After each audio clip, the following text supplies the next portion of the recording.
लोकतंत्र को तो मोदी जी ने वनतारा में तब्दील कर दिया है, जो अंबानी और अडानी की बपौती है। और हम बाहर बैठ करके उस चिड़ियाघर को देख रहे हैं। लेकिन डेमोक्रेसी को जिस व्यक्ति ने वाइब्रेंट बनाया, उसका नाम मान्यवर कांशीराम है।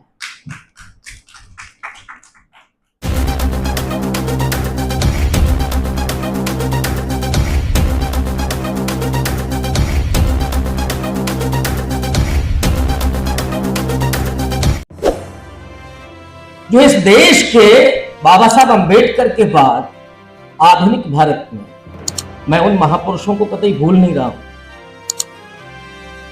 तो आधुनिक भारत में दूसरा बहुजन नायक बाबा साहब के बाद जिस व्यक्ति ने समाज को सिर्फ पढ़ा ही नहीं, बल्कि समाज के भीतर वो चेतना पैदा की कि उसे कैसे संगठित होना है और कैसे बाबा साहब के मिशन तक पहुंचना है, वो कांशीराम जी जो पंजाब से निकल करके पूना पहुंचते हैं। वो पूना जो ज्योतिबा फूले साहब, सावित्रीबाई उनकी अपनी कर्मभूमि है, और वहीं पर जो घटनाक्रम हुआ वो उस सबसे आप वाकिफ हैं। वहां से जो कांशीराम जी ने बाबा साहब को पढ़ना शुरू किया और जो उन्होंने सोचा है, तो हमें जो मान्यवर साहब से सीखना है कि पहला जो उन्होंने संकल्प किया कि असल में हमें करना क्या है, बाबा साहब को पढ़ना और घर पर वो चिट्ठी भेजना, लंबी चिट्ठी,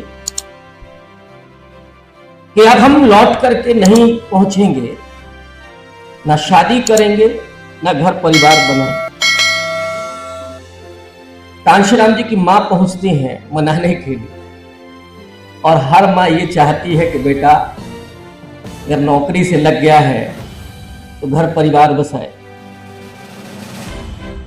लेकिन कांशीराम है कि रात में सिर्फ पढ़ रहे हैं, मां को नहीं मालूम है कि क्या। मां ने पूछा कि कसिया, इन किताबों में ऐसा क्या लिखा है जो तू रात रात भर जाग करके पढ़ता है?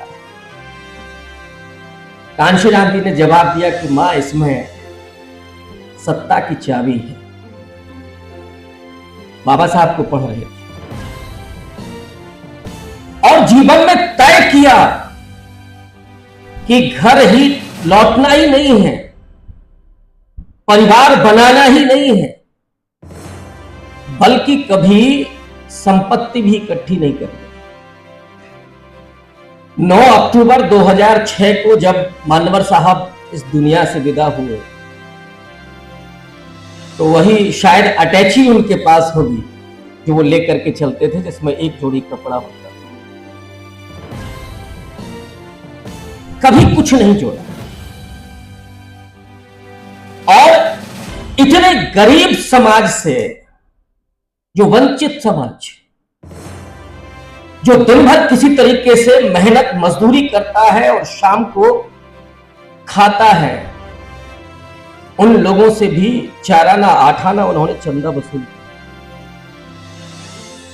लेकिन वो मादा था। मुझे एक घटना याद आती है पूर्वांचल की।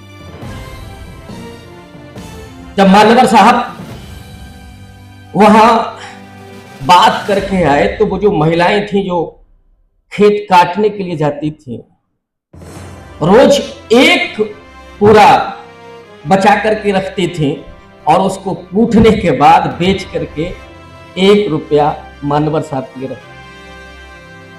ऐसे ये मिशन खड़ा हुआ। उन्होंने जिस बात को समझा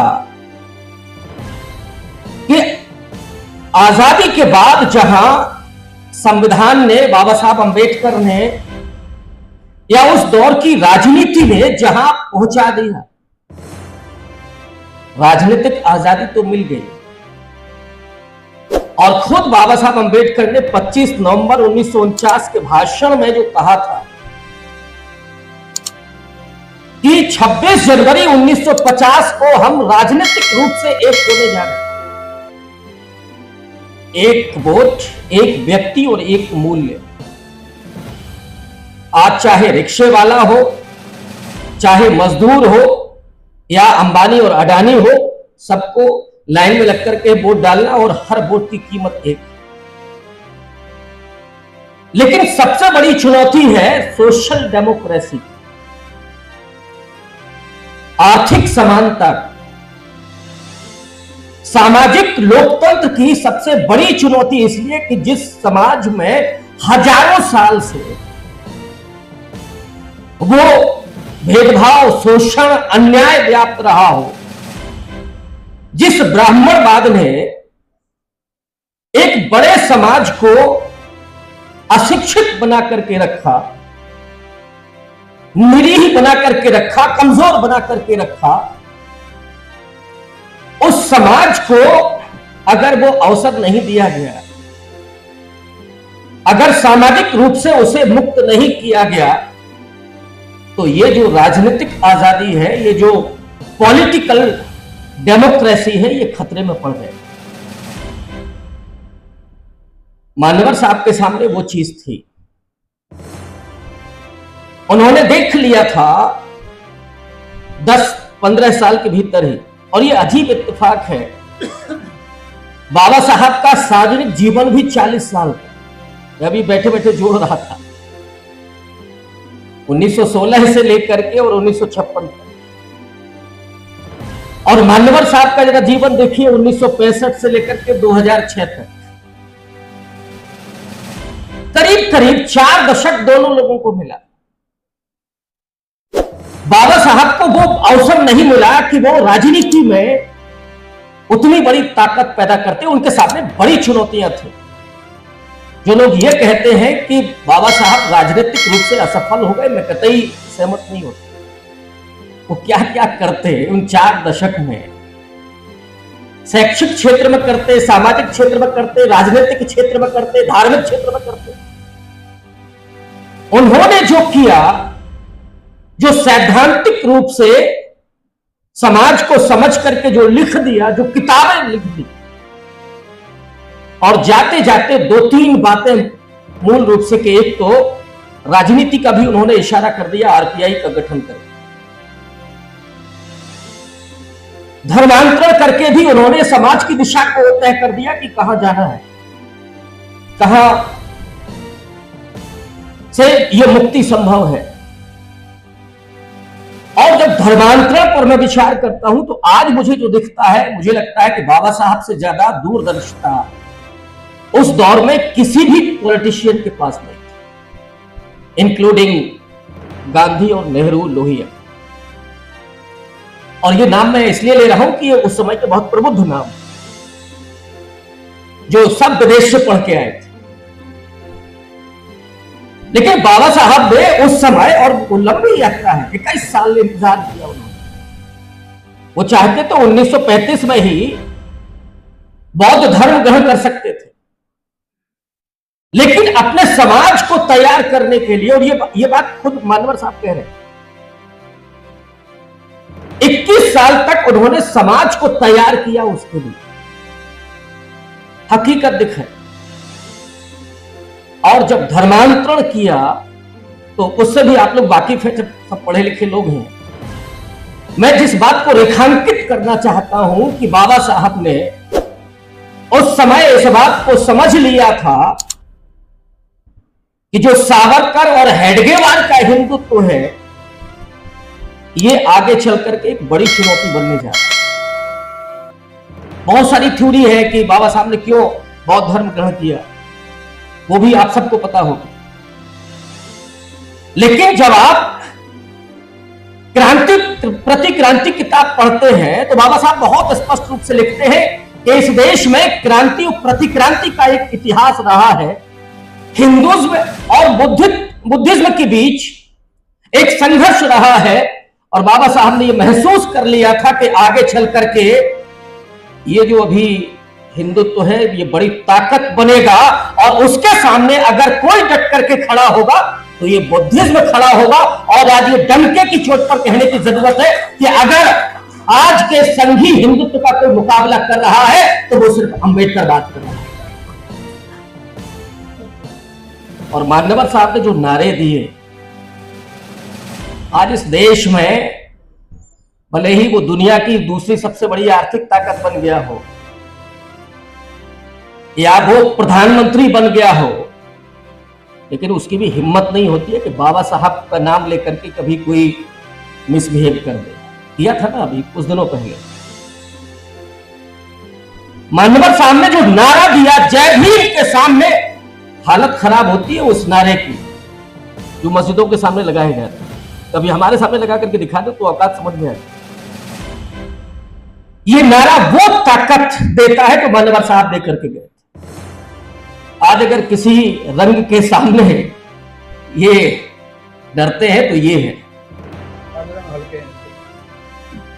और ये समानता का रंग है और इनको समानता से ही सबसे ज्यादा दिक्कत है।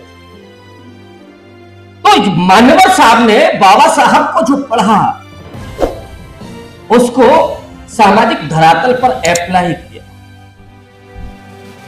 और उन्होंने कहा भी बहुत हल्के अंदाज में कि बाबा साहब ने तो किताबें इकट्ठी की, मैंने समाज को इकट्ठा किया। और समाज को कैसे इकट्ठा किया? निकले कांशीराम जी, पहले समझा समाज को और आप तमाम लोग उनके साथ रहे हैं, इसलिए आप लोगों के सामने मैं बहुत छोटा हूं और जो बात कर रहा हूं समाज को उन्होंने कैसे समझा। और इस देश में आजादी के बाद अगर कोई समाज का असली कोई चेहरा पैदा हुआ है तो वो मान्यवर कांशीराम जी। और आपको आश्चर्य होगा या बहुत सारे लोग तो समझते होंगे कि आज जो भारतीय जनता पार्टी और आरएसएस का खेल है वो समूचा मान्यवर साहब के फॉर्मूले पर चल। हम भूल गए, हमने छोड़ दिया, लेकिन उन्होंने पकड़ लिया। तो कैसे लोगों को उस राजनीतिक लोकतंत्र की ताकत का एहसास कराया जाए? और होता यह था कि वोट बिकता था, वोट लुटता था। बाबा साहब ने तो कह दिया था कि अब हमने रानियों की नसबंदी कर दी है, अब राजा तो मतपेटी से पैदा होगा, रानी के पेट से पैदा नहीं होगा। लेकिन ये देश तो सामंती है, तो वोटों को लूटा भी जा रहा था और उनको खरीदा भी जा रहा था। मान्यवर साहब से किसी ने कहा कि हमारा तो 2 रुपए में बिक जाता है, और मैं उस समाज को कभी क्रिटिसाइज नहीं करता, उस व्यक्ति को। जो लोग आज कह रहे हैं कि वो 5 किलो राशन में बिक रहा है, जरा उसकी मजबूरी जाकर के देखिए। और जिनको चिंता यह है कि वो कैडर क्या कर रहा है, वामसेप का कैडर मैंने अभी इन 2 साल में लखनऊ में एक मोटरसाइकिल में बिकते हुए देखा। ये मैं बात में बहुत पीड़ा के साथ कह रहा हूं। जो अभी आपने कहा था ना कि काम करवाने वाला भी चाहिए, वो क्या करेगा? जिसने अपने पूरे जीवन को दे दिया मान्यवर साहब को, समाज के लिए, मिशन के लिए, पार्टी के लिए, अगर उसके पास कोई काम करने के लिए भी नहीं है, घर में उसके लिए अनाज नहीं है, दाम नहीं है, रोजगार नहीं है, तो वो क्या करेगा? हमने देखा कि उन्होंने अगर 100 लोगों को ट्राई किया तो 40 लोग हमारे बिके। इनको एक मोटरसाइकिल दी गई, 5-5 हजार रुपया दिया गया और कहा गया कि सारा वोट लेकर के बीजेपी की तरफ आ। मैं उसको दोष नहीं देता उस समाज को। मान्यवर साहब उस चीज को पकड़ते थे कि कैसे डेमोक्रेटिक ताकत का एहसास कराना है।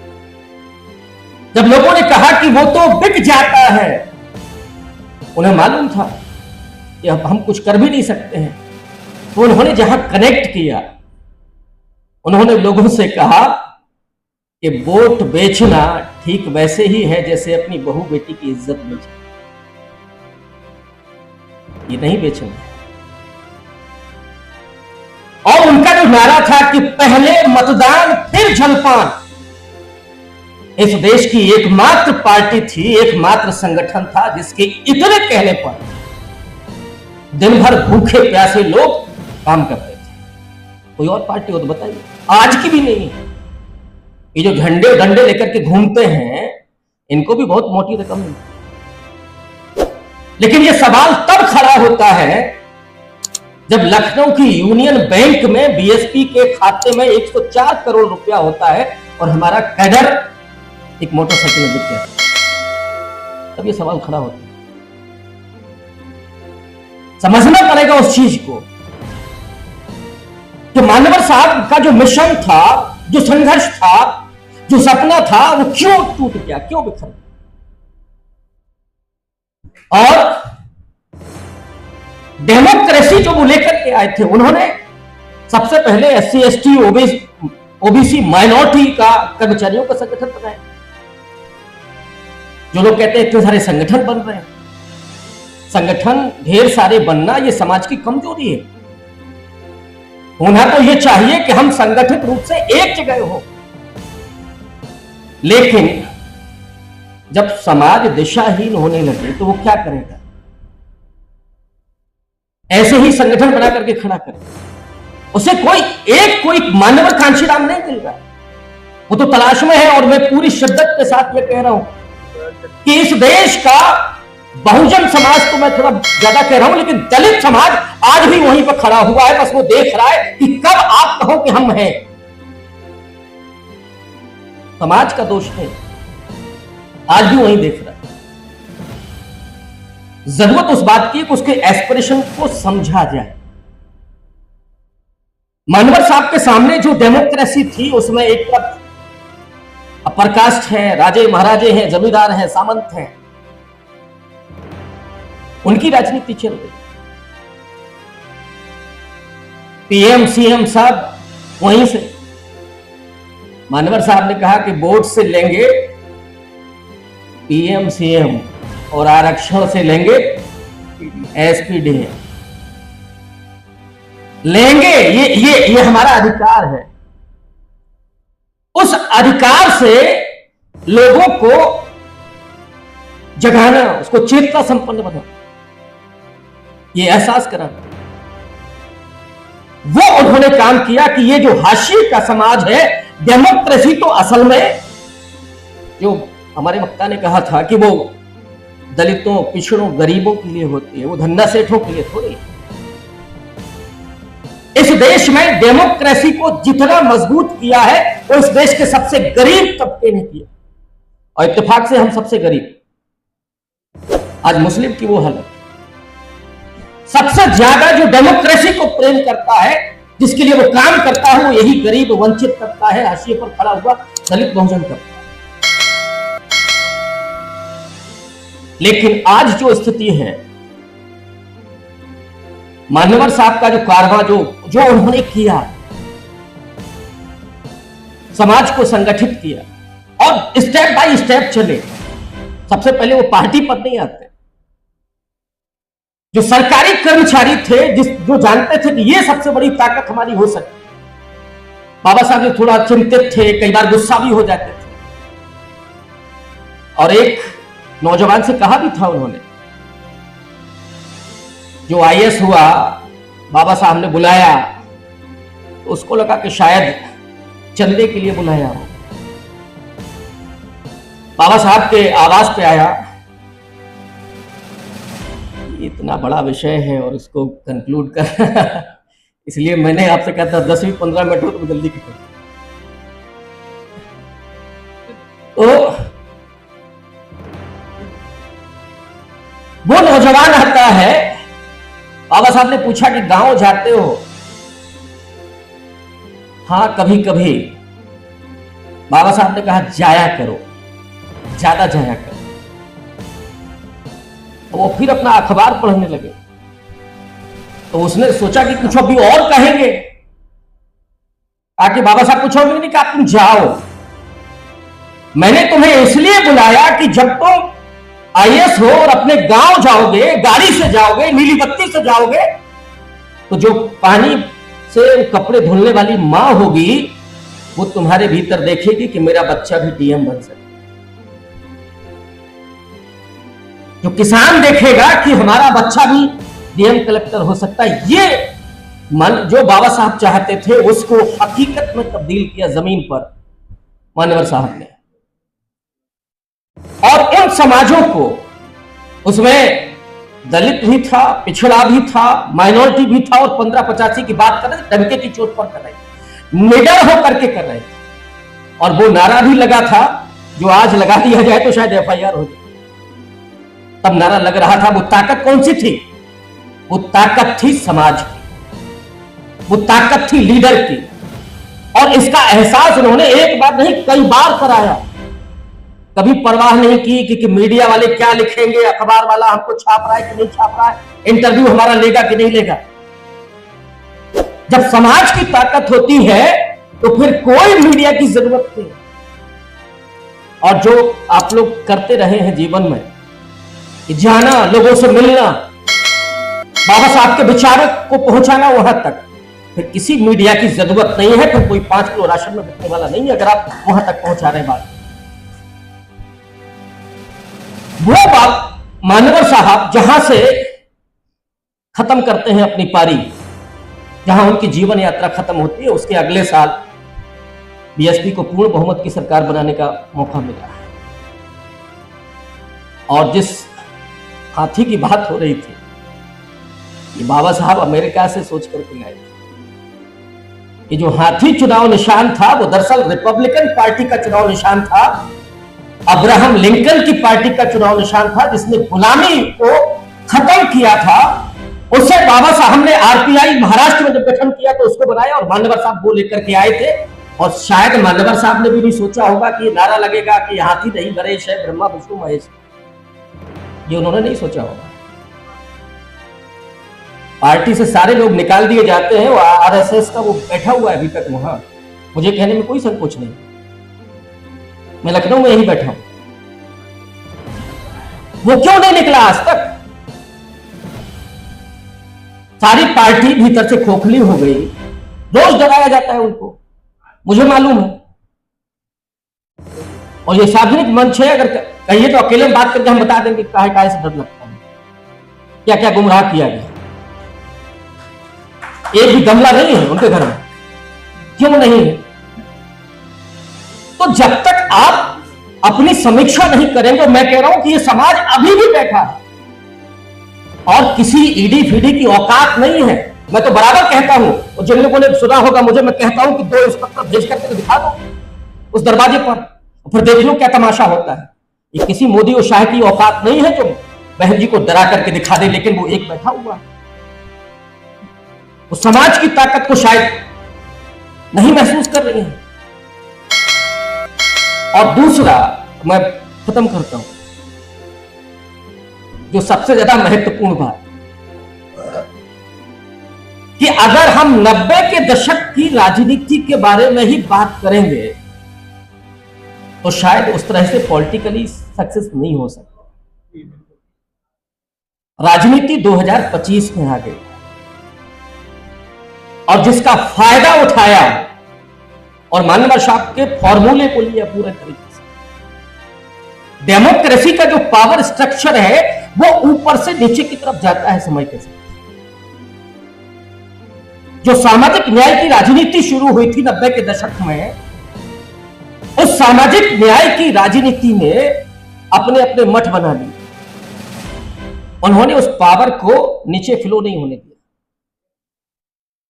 तो वो तमाम जातियां, अब हम ये कहें कि नहीं साहब हम तो दलित ही हैं, दलितों में भी ढेर सारी जातियां, और वो जातियां जिन्होंने अभी तक पॉलिटिकली वो महत्ता नहीं महसूस की थी। संघर्ष तो मानवर साहब के साथ कुछ कर रहे थे, वो बेचारे संघर्ष करने की स्थिति में भी नहीं थे, वहां तक वो कारवा पहुंचा ही नहीं था। मानवर साहब को जहां तक पहुंचना था वहां तक उन्होंने पहुंचाया। लेकिन अगर मैं उत्तर प्रदेश के संदर्भ में कहूं तो 56 जातियां हैं ऐसी, 6 जातियां आपको दिखती हैं, 50 जातियां जो हैं उनको वो पावर का एहसास ही नहीं कराया गया। वो पावर का एहसास किसने कराया? जिसने कराया वो पहुंच गया। नहीं, अभी ये 50 की बात कर, उन्होंने कराया, उन्होंने लिया, उन्होंने मुखौटे पैदा किए, चमचे पैदा किए अपने, अब वो लेकर के चले गए। तो ये समझने, ये दरअसल डेमोक्रेसी का और ज्यादा वाइब्रेंट रूप और जो पावर है उसका फ्लो और नीचे हो रहा है। अति पिछड़ी जातियां या जो दलितों की बहुत कमजोर जातियां हैं, जब तक उनको आप साथ नहीं जोड़ेंगे तब तक बाबा साहब का मिशन या मानवर साहब का कारवा पूरा नहीं हो सकता। हमें उनको अपने हृदय से लगाने की जरूरत है। हम क्यों नहीं करेंगे? वाल्मीकि समाज के साथ क्यों हम नहीं खड़े होंगे? हम मुसहर समाज के साथ क्यों नहीं खड़े होंगे? कंजर समाज के साथ क्यों नहीं खड़े होंगे?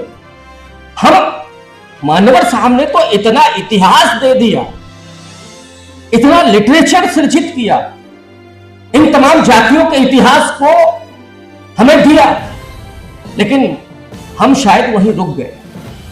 वो जो सत्ता होती है ना, सत्ता आने के बाद वो मिशन और कारवा रुक गया और हम भटक गए। जरूरत उसको फिर से आगे बढ़ाने की है, और मैं ये कतई नहीं कह रहा हूं कि अब वो आ नहीं सकता वापस।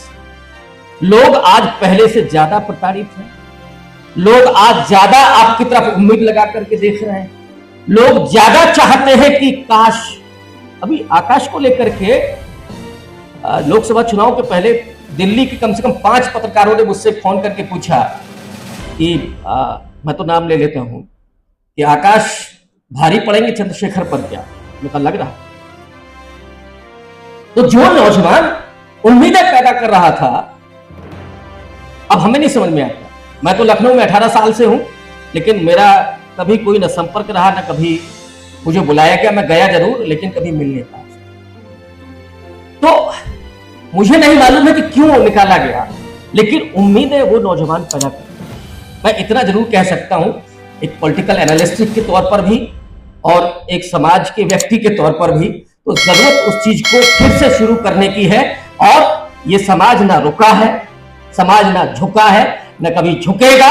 और मैं ये जानता हूं कि आज की ये गोष्ठी भी उसी कारवां का हिस्सा है। और मानवर साहब का वो जो सपना था, बाबा साहब का जो मिशन था, वो आज नहीं तो कल पूरा जरूर होगा। क्योंकि वक्त बदल सकता है, लेकिन हालात वक्त भी बदल सकते हैं। बहुत शुक्रिया।